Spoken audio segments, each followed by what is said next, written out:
Mwasemutya baganda bange ekiri entebe kyo kifumba mutuko abaana bakedde kwera amakubo gonna bagamba nti omununuzi w'eggwanga agenda kubanga atuuka era embeera eyo gy'olaba eri mu kibuga Entebbe. Abaana ba National Platform bakedde kwera amakubo bagamba kadde kakwaniriza omununuzi w'eggwanga Elected President Kyagulanyi Ssentamu Robert Bobi. Tuli Entebbe baganda bange, buli kimu kyamaze dde okuggwa.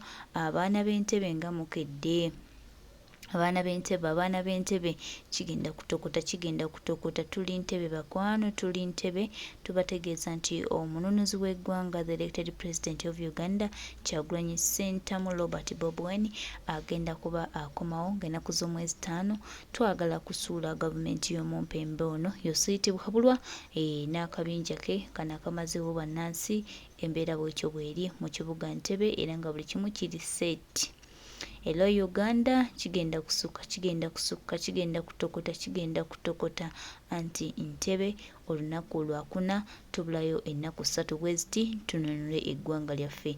Banange ziringa eziri ewala naye baganda baffe tubakoowoola mubeereemu. Bo abaana b'Entebbe bakitegedde era bamanyi kye balina okukola. Mwebale nnyo baganda baffe kulongoosa kkubo. Omukulembeze agenda kuyita wayonjo.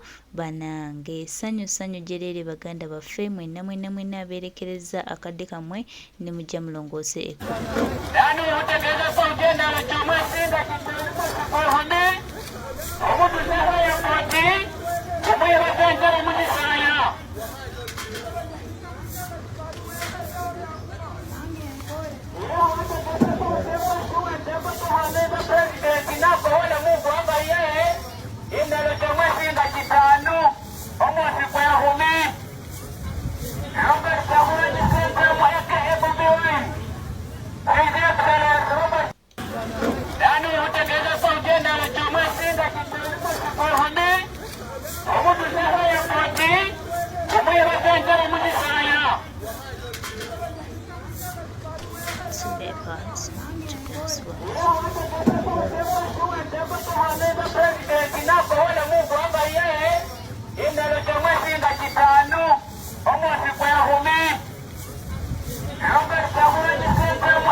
Kiwedde tebalina kye batugamba, tebalina kye bagambayo. Kyagulanyi Ssentamu Robert Bobi ng'ennaku z'omwezi 5 agenda kuba alikomawo ate eggwanga Uganda ligenda kuba linunulwa okuva mu mikono gya bano abayeekera abampembe. Weewaawo obunkenke ate bungi esayidi eno mu bitundu eby'Entebbe, amagye ne poliisi gali mu kufubutula bantu tebakyagala muntu atambula era nga embooko eri mu kunyuuka nenga tubagamba ffe tetutidde tugenda kununula eggwanga oba mbeera ki ebyammwe bimaze okuba nga biggwa. Abantu bagenda kujja mu bungi ate bannansi bagenda kununula eggwanga. Museveni oba oyagala ki ffe totugamba twagala ggwanga lyaffe. Ebyo mukuba abantu embooko essaawa zino olw'okuba nti mutidde ki ekigenda obbaddira tebitukwatako. Lino eggwanga lya bannayuganda era be balina sse esembayo ku ggwanga lyabwe. Tugenda kulwana makazi n'amasajja okulaba nga tununula eggwanga. Ndowooza kati Entebbe emaze okuba ng'eggalwa ate tugambe ki anti mutandise okuba nga mutaddewo violence, mutandise okuba abantu baffe abatannaba kati olwokuna mugenda kukola ki. Anyway embeera bwetyo bweri naye nga ffe bannayuganda mwenna tubakunga ne tubategeeza ng'ennaku Pulezidenti wange nange nkimanyi message eno eyinza obutakutuukako. Waliwo omuwala ekigambo kyayogedde nenkaaba amaziga. Ningamba oba obeerawo ne wejjusa n'ogamba lwaki nayingira mu bino ebintu kubanga nkimanyi nze nzikiriza ku mutima wajja taasa ffe. Walayi waliwo abantu be bakuvuma ne mpulira nga nfa. Ningamba naye bo tebasobola wuliriza ku music wo. At least music wo fa tusomesa. Nategera kiki oli. Ndibali muwuliriza music we wate mwagala kuwuliriza kati bigambo bye ng'ayingidde ebyobufuzi. Mugoberere obutambi bwe waakiri. Mr. President, abantu bakuvuma tukirowooza nti osobola okwagala okwejjusa naye taata nange nga takudoboozi lyoyo omuwala tewejjusa taata gye tuli abakwagala ku mitima abaasiima kye wakola nze ne bwe bankuba essasi ne banzita president nga gwe badde ogenda okufa tewabanga akunenya tewabanga akuvunaana tewabanga akwogerako ekibi kyonna nkwebaza kyonna kyokoze nze nsomye at least kanwanirire baganda bange abatamanyi era kintu kyenkugamba nti nze ndibeera omujulizi at least muli nsiimaga kye ne mugamba nti ono omulenzi yayogera nkwagala ku mutima nkwagala ku mutima nkwagala mu byonna nkwagala ku mutima okukakasa nti nkwesiga emirundi gyonna yegwe muntu katonda gwe yasindika okututaasa tekiriiko kubuusabuusa n'abakukuba ekituufu bakimanyi kati lisiti nkole vidiyo eno nsooke mpummulemu ku TikTok naye nga nkikugambye nze ngenda kujja ku airport ne bwe nnaabanga ndi omu nga tewali n'omu ate kubanga nkuteerayo omubiri musajja gwe towanika taata tununule abaganda baffe nunula abo bonna abatamanyi nti kyokola kyekituufu bwe bakomangawo ate basonyiwenga ku mitima baleke ffenna tweyagalire mu nsi eno kuba ffenna tetulwanirira ne bwe tukolamu ensobi ne tuvuma omuntu tumuvuma lwa bulumi naye nga baaba tewali kyetusibye nakola muntu yenna twagala nsi yaffe tugenda kujjanga ne tulina gwe tunze kuvuma yadde okulumya mututte naye twagala nsi yaffe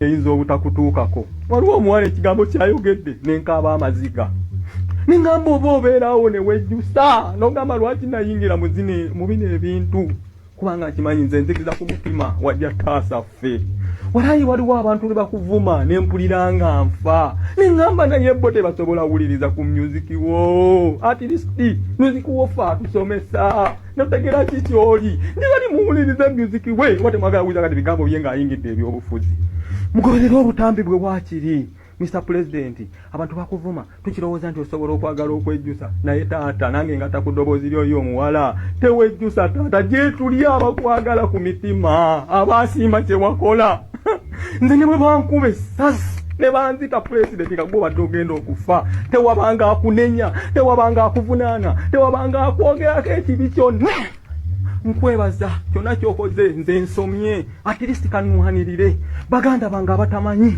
era kintu kyenkugamba nti nze ndibeera omujulizi at least muli nsiimaga kye ne mugamba nti ono omulenzi yayogera nkwagala ku mutima nkwagala mu byonna nkwagala ku mutima okukakasa nti nkwesiga emirundi gyonna yegwe muntu katonda gwe yasindika okututaasa tekiriiko kubuusabuusa n'abakukuba ekituufu bakimanyi kati lisiti nkole vidiyo eno nsooke mpummulemu ku TikTok naye nga nkikugambye nze ngenda kujja ku airport ne bwe nnaabanga ndi omu nga tewali n'omu ate kubanga nkuteerayo omubiri musajja gwe towanika taata tununule abaganda baffe nunula abo bonna abatamanyi nti kyokola kyekituufu bwe bakomangawo ate basonyiwenga ku mitima baleke ffenna tweyagalire mu nsi eno kuba ffenna tetulwanirira ne bwe tukolamu ensobi ne tuvuma omuntu tumuvuma lwa bulumi naye nga baaba tewali kyetusibye nakola muntu yenna twagala nsi yaffe tugenda kujjanga ne tulina gwe tunze kuvuma yadde okulumya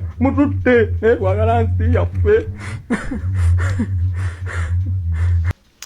obulumi bungi bukuleetera okujjulukuka amaziga kubanga ensi yaffe yawambibwa abatugumbuzi yawambibwa abatemu abajja munnange wano nga tebalina ke balina beefuna obwami balowooza buli kimu ekyabwe kyaterera nenga tubategeeza ne tubagamba pulezidenti omulonde ng'ennaku z'omwezi 5 agenda kuba akomawo mu ggwanga baganda baffe teri kulanga kulala mwenna tubakoowoola yonna gye muli okumpi n'ewala mujje twerwaneko tutabenga tununula eggwanga lyaffe. The elected president of Uganda Kyagulanyi Ssentamu Robert Bobi ennaku z'omwezi nga 5 munange tugenda kubeera naye era mwenna tukadde amaloboozi gaffe okulaba nga tukoowoola Uganda waffe president waffe Robert Kyagulanyi okutegeeza nti ng'ennaku z'omwezi 5 Uganda egenda kuba efuna okununulwa okw'enjawulo okugenda okuva mu His Excellency Kyagulanyi Ssentamu Robert Bob Wine, the true definition of the opposition, the elected president of Uganda, the real one. Teri kulanga kulala banange tubayita mwena tubakoowula ennaku z'omwezi nga 5 mwangweko mujje tulwanirire eggwanga. Ebyange sebo wampadde kuteesa g'oliza buliriza. Ennaku z'omwezi nga 5 October public holiday.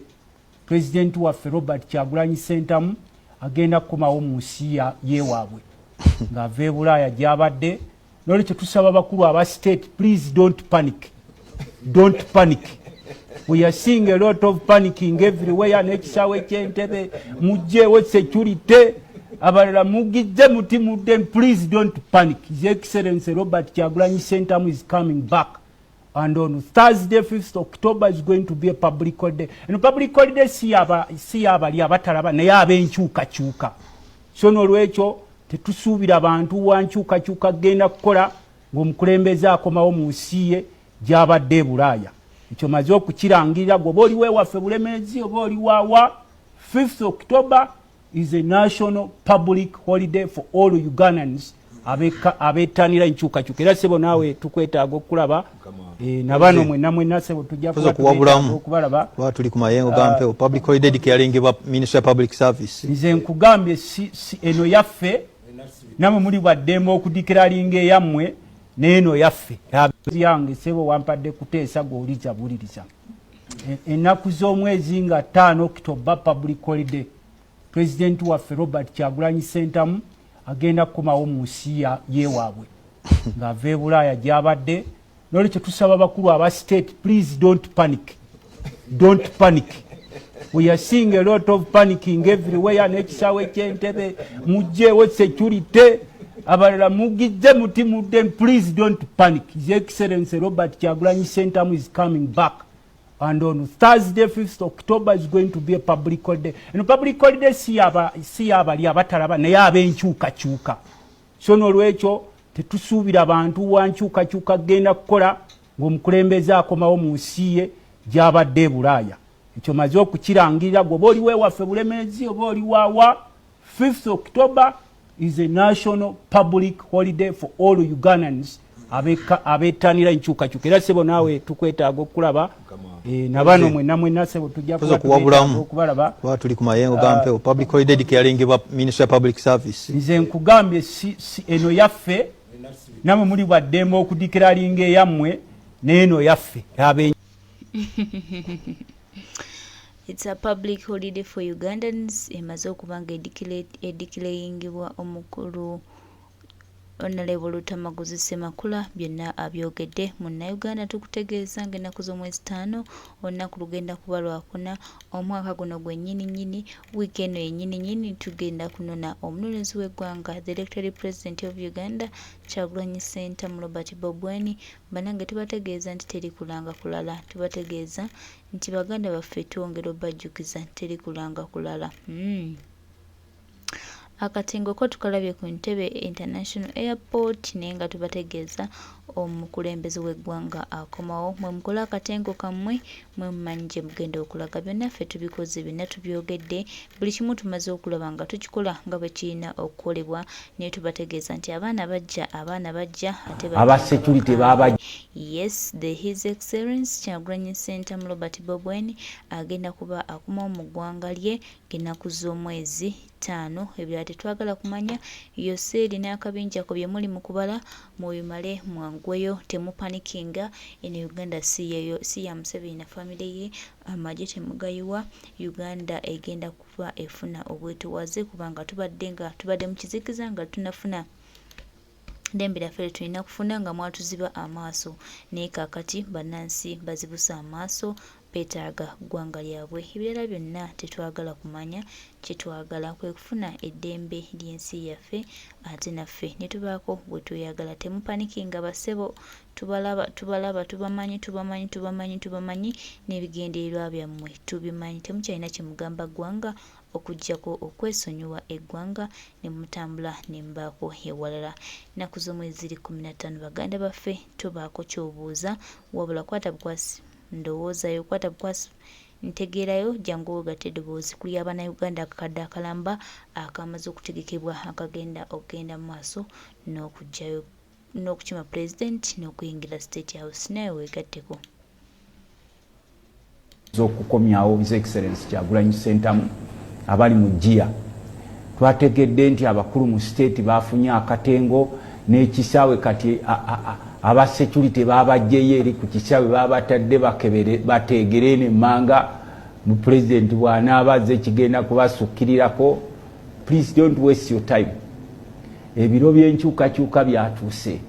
Bw'oba oli mu gavumenti ng'okyesisigiriza genda obuuza Abaganda balina olugero lwe bayita olwandiwulira. Abantu babakimako president waabwe ng'akoma mu ggwanga ku kisaawe tewali nsonga lwaki ate muteekawo ensasagge muteekawo obubadibadi obwo bwe muzannya kubanga ebiro byammwe byatuuka dda. Ne bwe muneesisigiriza ne mukola oluyayeyaye ne mukola biki nga luli we twabagamba ku bomu obwo bwe mubadi bwammwe bwe mwazanyanga kati nga tetukyawulira sitoleza bomu we zitambula. So mukama wange entandise nakyo kubanga tulina okusomoozebwa kungi nnyo. Nebaza nnyo kooti yasazeewo nti teri gavumenti kuddamu kugaana nkuŋŋaana zonna tewaliwo tteeka. Njagala kwebaza abantu baffe abali mu preparations ez'okukomyawo His Excellency Kyagulanyi Ssentamu abali mu jjiya. Twategedde nti abakulu mu state bafunye akatengo n'ekisaawe kati aba security babajjeyo eri ku kisaawe babatadde bakebere bateegere n'emmanga mu president bw'anaabazze kigenda kubasukkirirako. Please don't waste your time. Ebiro by'enkyukakyuka byatuuse. Bw'oba oli mu gavumenti ng'okyesisigiriza genda obuuza Abaganda balina olugero lwe bayita olwandiwulira. Abantu babakimako president waabwe ng'akoma mu ggwanga ku kisaawe tewali nsonga lwaki ate muteekawo ensasagge muteekawo obubadibadi obwo bwe muzannya kubanga ebiro byammwe byatuuka dda. Ne bwe muneesisigiriza ne mukola oluyayeyaye ne mukola biki nga luli we twabagamba ku bomu obwo bwe mubadi bwammwe bwe mwazanyanga kati nga tetukyawulira sitoleza bomu we zitambula. So mukama wange entandise nakyo kubanga tulina okusomoozebwa kungi nnyo. Nebaza nnyo kooti yasazeewo nti teri gavumenti kuddamu kugaana nkuŋŋaana zonna tewaliwo tteeka. Yes, tweyanza nnyo muganda waffe Honorable Lutamaguzi Ssemakula ogatta ku ddoboozi lyo okulaba nga ate munnange Munnayuganda afuna eddembe lye era gwe Munnayuganda nga gwomanyi tolina ddembe lyo tukoowodde ng'ennaku z'omwezi 5 muganda waffe yimukiramu ojje tulwanirira eggwanga ojje tununule eggwanga lyaffe kekakisa kokka ke tulina bannange tukasaba tukakozesa effectively tulabe nga tununulira eggwanga lyaffe okulijja mu bano abalowooza nti Uganda yaabwe nti Uganda balinamu ekyapa nti Uganda balinamu kye bajjamu nakyo munnange nabo bajja bubi nnyo n'okusinga gwe munnansi eyazaalibwa wano kubanga bo bajja babundabunda munnange ne tubawa obubudamo ne tubatuuza ne tubasembeza naye munnange batufuukira ekizibu naye ekyo tekimala mu maanyi tekitugaana kutambula kugenda mu maaso tugisigale nga tutambula Baganda baffe mikwano gyaffe Uganda yaffe egenda kununulwaza kyemmanyi nti obununuzi bwaffe buli kumpi nnyo era nga